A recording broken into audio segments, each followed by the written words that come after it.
Be here this morning. I just truly have been blessed by our worship time this morning, by the Sunday school time. I just am really thankful this morning for the church that we have, and just be able to come here free from persecution and be able to worship God this morning with each one of you. It truly is a blessing that many Sundays I take for granted. You got to get up and get ready for church, but it is truly awesome to be here this morning. There was a gentleman who was teaching a class of 5 to 6 year olds, and he asked them, he said, if I sold my house and my car, had this big garage sale, and gave all the money to the church, would that get me salvation? Would that get me into heaven? And the children all yelled, no, of course not. He asked, if I cleaned the church every day, kept everything nice and tidy at church, would that get me into heaven? And the kids all responded again, no. And he said, if I was kind to animals, gave all you children candy, was nice to my wife, loving to my wife, would that get me into heaven? And they all yelled, no. He's kind of impressed by their ability to understand how to get to heaven, so he decided to ask them, how can I get into heaven? A little 5-year-old boy raised his hand. He's like, you gotta be dead. Oh, Lord. So they didn't quite grasp the concept of, how we get to heaven. But this morning, I would like to look at that a little bit. How do we gain salvation? How do we get to heaven? Does it look like this? Is it a bunch of road signs that point all kinds of different directions? There's many religions we can follow. There's many ways that we can live our life. And at the end of life, everybody's going to get there. God is loving. Everybody's going to get to heaven. Is that what the Bible teaches? I believe the Word of God and Jesus makes it very clear. Don't touch it. You might bite it. Yeah, I told Bruce he can't touch it. I might bite him. That wasn't completely true. I believe it looks more like this road sign. And I'll let this sit here this morning. One way, we'll let that sit up here. Did you have to hide it because you're not supposed to have it? I don't know, it came from my dad, but he's a pastor, so it should be all right. Lord. I don't think he stole it off the road. I think he bought it at auction, so I think we're all right. So there's one way. And Jesus is the only way to salvation. John 14:6, Jesus makes it clear. He said, I am the way and the truth and the life. No one comes to the Father except through me. This is something that Peter understood well. In Acts 4:12, he says, salvation is found in no one else, for there is no other name under heaven given by which mankind must be saved. And he's talking about Jesus Christ. So this morning, I want us to look at how following Jesus is the only way to salvation, and it's also the only way to truly live here on this earth, to truly have life. And I believe that should give us all gratitude and a praise for everything that God has done for us. So let's turn to Colossians chapter 1. Turn your Bibles there, Colossians chapter 1. And we're going to start reading at verse 15. So why is Jesus the only name by which we can be saved, like Peter says? We're going to start reading at verse 15. And this is, the author here is explaining who Jesus is. Starting at verse 15. He is the image of the invisible God, the firstborn over all creation. For by him all things were created, things in heaven and on earth, visible and invisible, whether thrones or powers, or rulers or authorities, all things were created by him and for him. He is before all things, and in him all things hold together. He is the head of the body, the church. He is the beginning and the firstborn from among the dead, so that in everything he might have the supremacy. So here we're talking about Jesus, and it describes him as the Son of God. Not only that, but he is the creator of all things. It says he created all things, and all things were made by him and for him. He always was, so he's not a God that was created. He's always been. It says he holds everything together. He's in control of everything, as he's the head of the church. And to wrap things up here, it says he's the supremacy in everything. So God is the ruler of all. This man we see as Jesus is the ruler of all. He's the creator of everything. Let's continue reading in verse 19. It says, "For God was pleased to have all his fullness dwell in him, and through him to reconcile to himself all things, whether things on earth or things in heaven, by making peace through his blood shed on the cross. Once you were alienated from God and were enemies in your minds because of your evil behaviors. But now he has reconciled you by Christ's physical body through death to present you holy in his sight, without blemish and free from accusation." So we were enemies with God, it says here, because of our evil behaviors. And we're all deserving of judgment because of all the sin we have done. We've all fallen short of the glory of God because of our sin, like Romans says. So in and of ourselves, there's nothing we can do to earn salvation. There's nothing we can do to mend this relationship with Jesus. There's too big of a debt for us to pay. No amount of good works or anything we could do could bridge this gap. But I like what verse 22 says.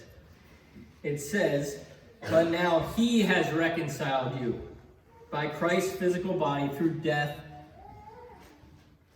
and he's presented us holy."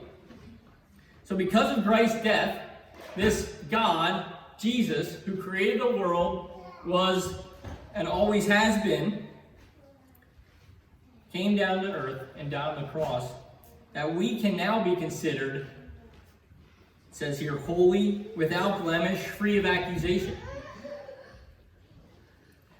So that is why Jesus is the only name by which we can be saved. And there's no other way for that gap to be bridged other than Jesus' death and blood shed on the cross and his raising from the dead. He has made that reconciliation for us. It's nothing we can do on our own.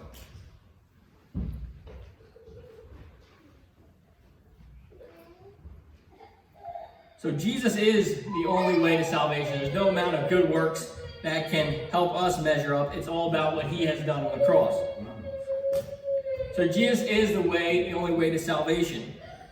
But I also believe that Jesus is the only way to truly find life here on this earth. John 10:10 says, "The thief comes only to steal and to kill and destroy. I have come that you may have life and have it to the full." Or some translations say, abundant life. So Jesus is not only the way to salvation, but he's truly the way to have abundant life here on earth. So what does that mean? What does abundant life look like? What does a life to the full look like? Does it look like that? Yeah. Oh. Yeah. No, it doesn't look like that. That's not. Those hooks always get there. Coming? No. Yeah, here it comes. Here it is. Does it look like that? Looks like a pretty good life, right? Not really. Yacht on the water. Sounds pretty good.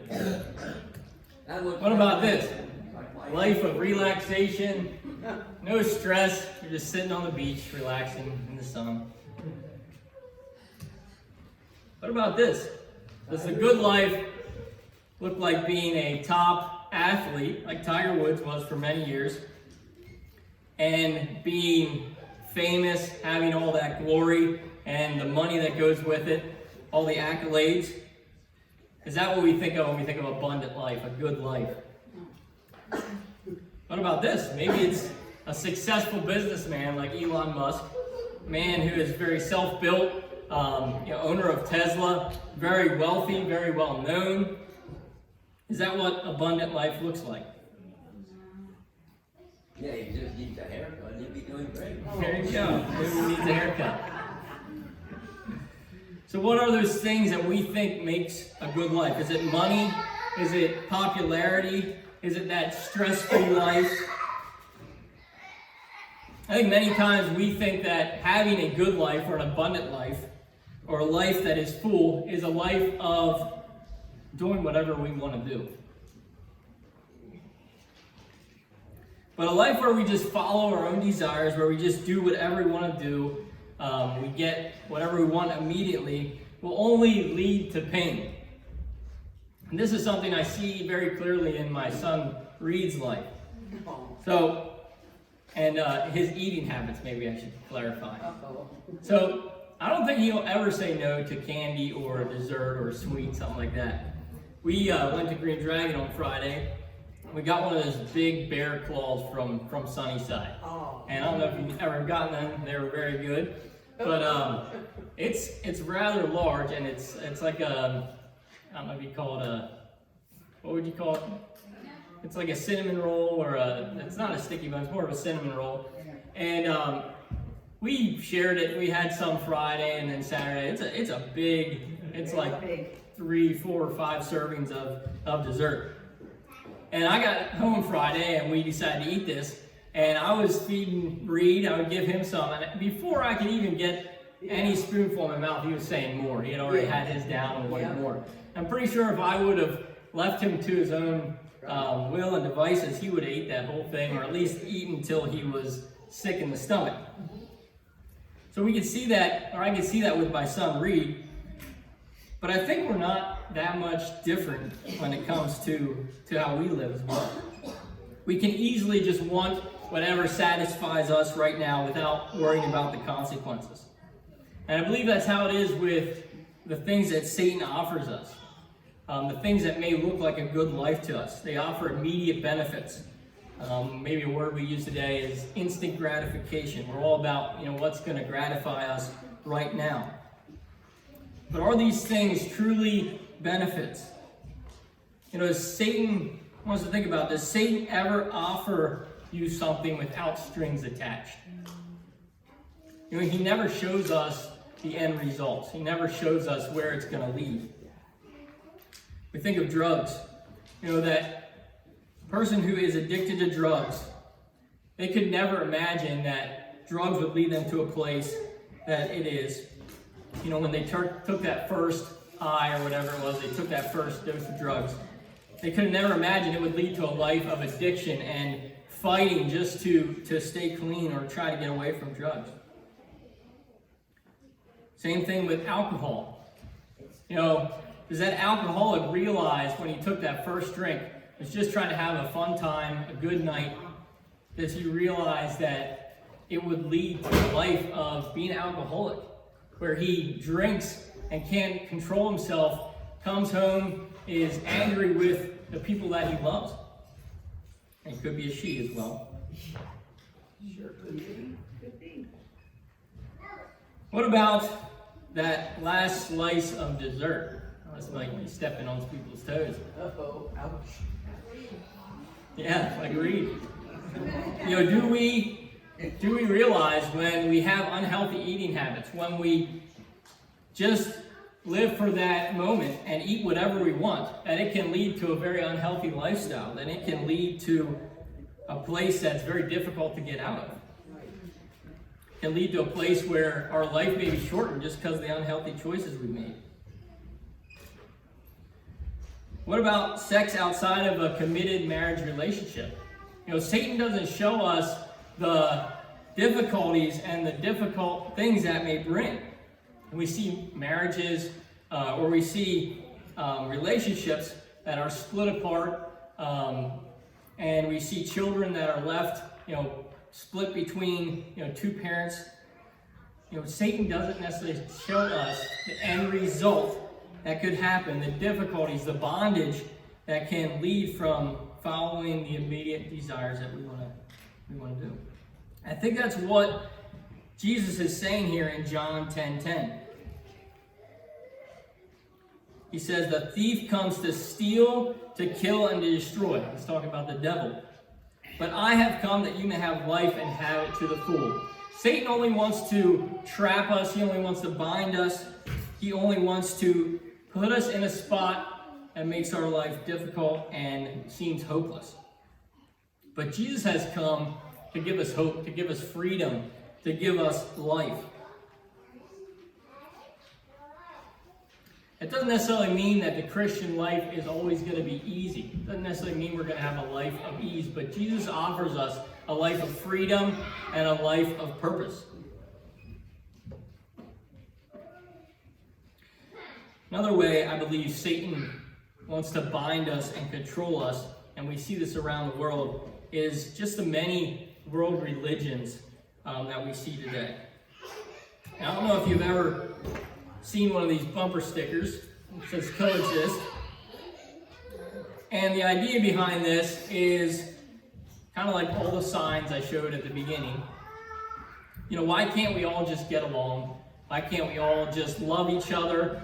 And it sounds Christian maybe when we first think about it, but it's not. It's not loving.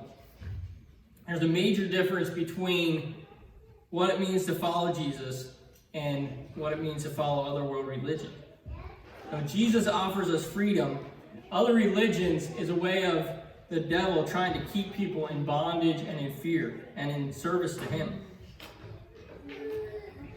So I'd like to look at a few different religions this morning. I had the privilege of going to IGO back in 2016 and got to witness some awesome experiences. I had some awesome experiences of just being able to come in contact with people of other religions. And if you ever get a chance to go to IGO or to get out of this country and see some other places, it's very mind-blowing, and it'll alter the way you think and experience life. So I was very, very shaped by some of the things I've seen over there. The first religion I want to talk about this morning is Islam. So I'm only going to talk about a few this morning. There's many religions out there. I'm going to talk about a few main ones and some that I've had experience with interacting with.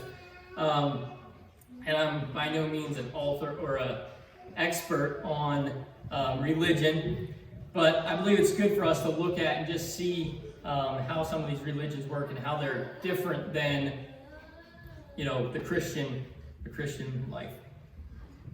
So Islam, it's very works-based. I don't know how many of you know too much about Islam, but they have these 5 pillars that they're supposed to kind of follow through with and follow out. And if they do them very well, they do have a chance of getting to heaven. So hopefully you got to do these things, and if you do them well enough, often enough, it gives you a better chance. So you gotta kind of stack up your good deeds, and hopefully, when you get to the end of your life, you'll be able to get to heaven. One of the things is they have to profess faith in Allah and in Muhammad as a prophet. They need to pray daily. They need to pray so many times a day. There's special times throughout the day that they need to pray. There's a tax that they need to give. That's going to help them. They have to fast so often. And there's also an annual pilgrimage they need to make to Mecca once a year. And if they do all those things, they might be able to gain salvation. Next, we're going to look at Buddhism, which I actually got to see probably the most when I was over in Thailand. That's what the country is mostly made of, Buddhists. And Buddhists believe that human life is one of suffering, and that meditation, spiritual and physical labor, and good behavior are ways to achieve enlightenment. That's a quote from National Geographic. But I actually got the chance to go to a Buddhist temple when I was over in Thailand, and just to see the hopelessness and the fear of people worshiping a God like this, bringing incense and prayers before an idol like this, and praying that their sins would be forgiven, and praying that they could hopefully make it to heaven. And just this idea of the good works being something they lean on very heavily. If you've ever gone to a mainly Buddhist country like Thailand, we were actually in Chiang Mai, which is a city, but you will not hear horns honking. You will not hear road rage. There's not any of that. It's all about, if you show anger in public, that is a very bad sign, and probably most definitely will not get in heaven if you honk your horn at somebody. I don't know if that's exactly how it goes, but there's no confrontation, very kind people, but there's just this oppression and fear that they need to do all these good things, offer all these incense to the gods, to appease the gods, and hopefully be good enough. Another religion, and I'll explain this picture a little bit later, is Hinduism. Hinduism and Buddhism have many similarities. Buddhism, in fact, arose out of Hinduism, so they're very similar. Both believe in reincarnation, karma, and that a life of devotion and honor is a path to salvation and enlightenment. Buddhism rejects the caste system that Hinduism has and does away with the rituals and priesthood, and the gods are integral in Hindu life. That's from history.com. But so they are very similar, Buddhist and Hindu. And I actually got to witness, this is a cremation site. This is just a picture online that I got. But I was able to go to a cremation site like this when I was over in Thailand. Actually, we took a trip to Nepal to see this and go on a trip. But just the weight of seeing a cremation site like this, family members carrying their loved ones to be cremated, and just the hopelessness that was in it. There's no hope that they'll see this person again. There's no hope. Their only hope, I guess, is that this person may be reincarnated and come back as a person. If they're bad, they're going to come back as a rat. But just the hopelessness and the fear and the heaviness that went along with these rituals was sobering.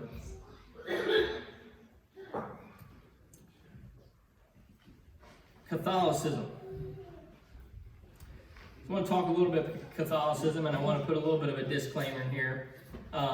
Catholics do preach from God's Word, so there is some good teaching that happens in the Catholic Church, but I believe there's also a lot of stuff that is man-made, has been added in, that's not accurate for what Scripture teaches, and really can cause people to, not serve Jesus, but just be in this man-made system that forces them to be trapped. So Catholics believe some similar stuff to what we believe. They believe it takes grace and faith to be saved, but they also require, it takes a good works. It requires participation in sacraments, and there's all these things that you have to do. Requires penance, which is basically punishing yourself for your sin. It requires indulgence, which you can pay for your sin to the church. It requires confession and many of these things.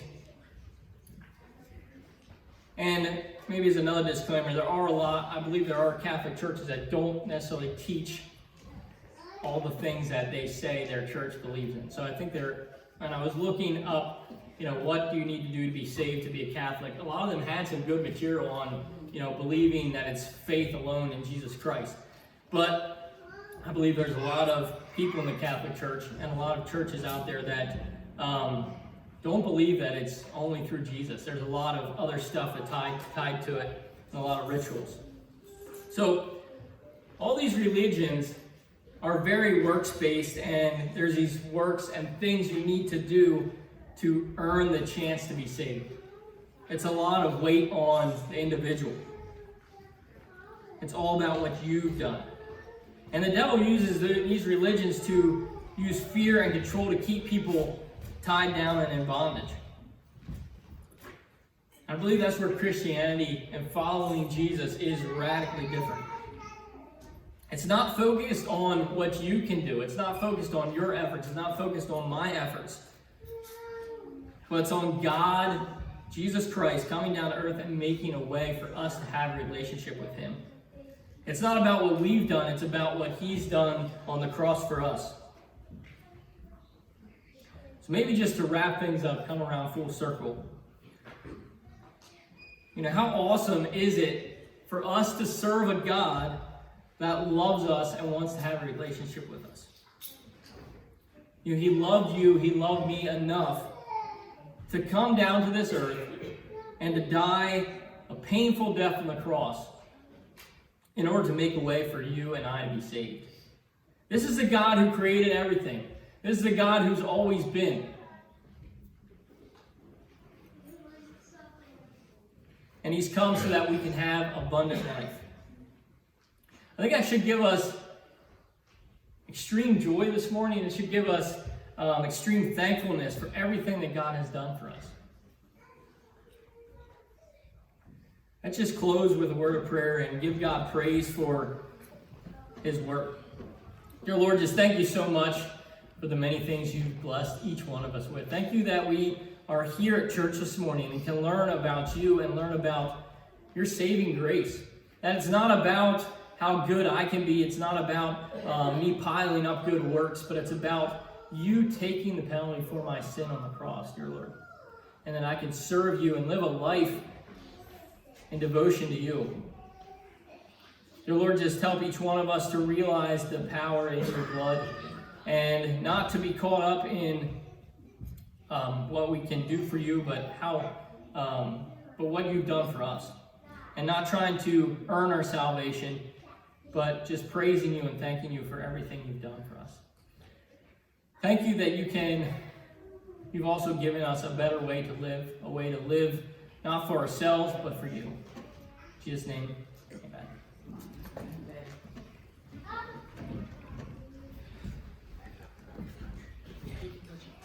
David, you want to close? Let's sing one verse of I Will Enter His Gates.